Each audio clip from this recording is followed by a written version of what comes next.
You know why most relationships flop harder than a souffle in a cold oven? Because no one ever actually taught us how to do them. We learned love from Disney fairy tales, Hallmark movies, and parents who are winging it with more trial and error than a bad Pinterest recipe. So we show up expecting magic, fireworks, happily ever after. And in reality, it hits hard like an overcooked steak. Here's the truth. All that fairy tale bullshit isn't real. Relationships aren't complicated because love is mysterious. They're complicated because we've been fed garbage instructions. And today, I'm going to rewrite that recipe so your relationship doesn't come out half-baked.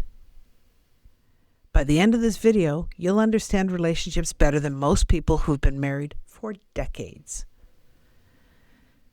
Think about it. Nobody explains relationships properly. We were sold the idea that if someone really loves you, they'll just know what you want. That's like expecting a dinner guest to magically know you're out of olive oil without even opening the pantry.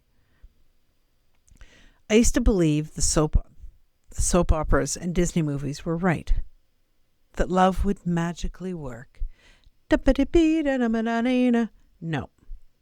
But I was painfully disappointed when my husband had no idea what I wanted, no interest in learning, and no real connection. It left me feeling inadequate and unseen. Love is not mind reading. It's not fucking telepathy. It's communication.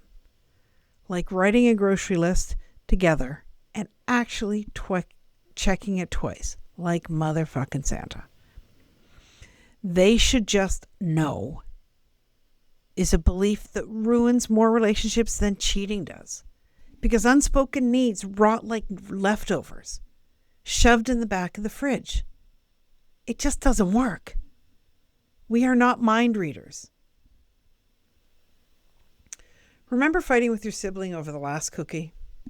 This is the same energy, same bullshit, just fancier packaging. Think about it. Maybe you say to your partner, "You always choose your friends over me." In translation, I want to feel more important. I want to feel like a higher priority in your life. I've used that exact statement. Or, "This kitchen is a disaster again." Translation, I feel ignored when you don't share the load. And we felt that one before, haven't we?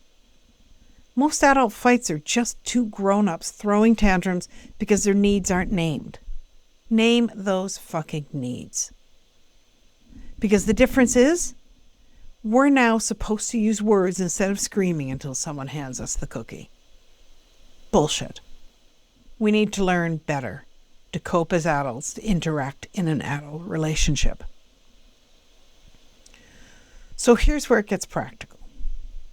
Relationships survive based on 3 basics, like a recipe with water, salt, and heat. Without them, nothing cooks. So number 1 is clear communication. "I'm fine" when you're not is like poison in the pot. You need to be honest about your feelings. "I need more affection," or "I feel stressed about money," are clear flavors to put in your dish. Number 2 is realistic expectations. Your partner isn't your chef, therapist, entertainer, and psychic all rolled into one, although I really hope they're your chef. Expecting them to make you happier 24/7 is just like expecting pasta water to boil faster just because you glare at it. They can't make you happy. You make yourself happy. Number 3, 2 complete people.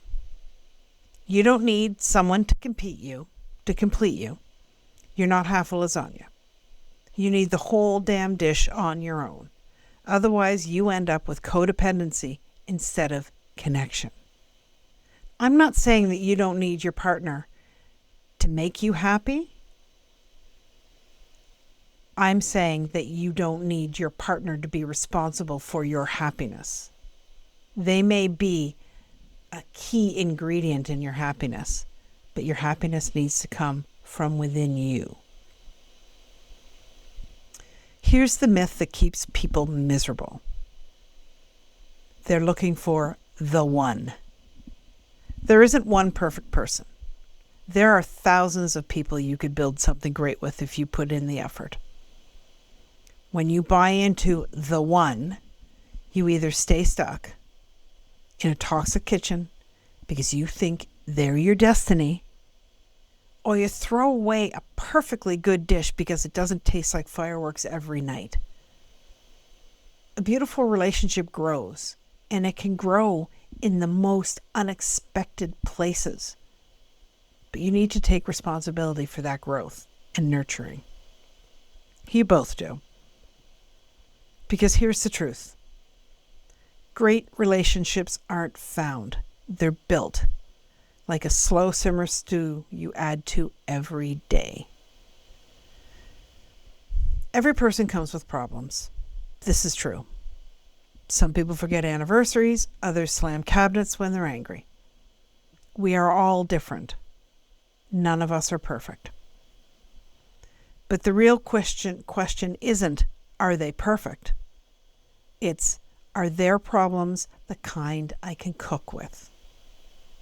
Because every relationship involves compromise. That's just a fact. Compatible problems are like a little too much salt.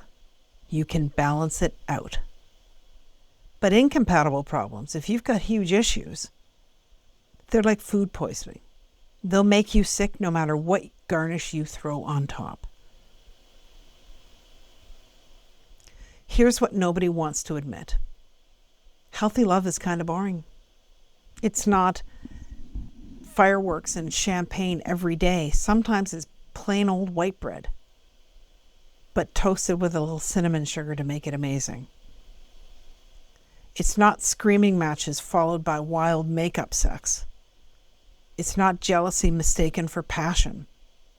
It's two people who enjoy cooking dinner together, solving problems, and pouring wine together on most nights. It's comfort food with the occasional champagne for sure, but it's not an all-you-can-eat buffet of chaos. The reason most relationships fail isn't a mystery. It's missing skills. Conflict resolution. How to fight fair, not dirty. Emotional regulation. Managing your own fucking mess instead of dumping it like hot soup on your partner. Boundaries. Saying no without guilt. Compromise. Half the cake each. It's not all or nothing. Self-awareness. Noticing your own flavor quirks before blaming theirs. We can all make mistakes. Just be aware of the mistakes that you make and don't project them onto somebody else. We don't expect people to drive without lessons. Why do we expect people to love without training? So let's plate this shit up. Stop looking for someone to complete you. Start looking for someone who complements you. And I mean, makes a good partner, not tells you you look nice. Stop expecting perfection. Start expecting effort, honesty, and respect. Shit tons of respect. Stop trying to change people. Start choosing them as they are or walking away. My mom used to say, don't marry a man expecting he's going to change because he is not. And I've carried that with me all my life. Stop outsourcing your happiness. Start bringing your own dish to the table. Don't expect them to make you happy. Make yourself happy. Bottom line, relationships aren't fairy tale feasts. They're kitchens you co-run. And when you've got the right recipe, communication, effort, respect, you don't get leftovers. You get something fresh, nourishing, and yeah, sexy. Don't leave your love half-baked. Subscribe and join Chef's Kiss today.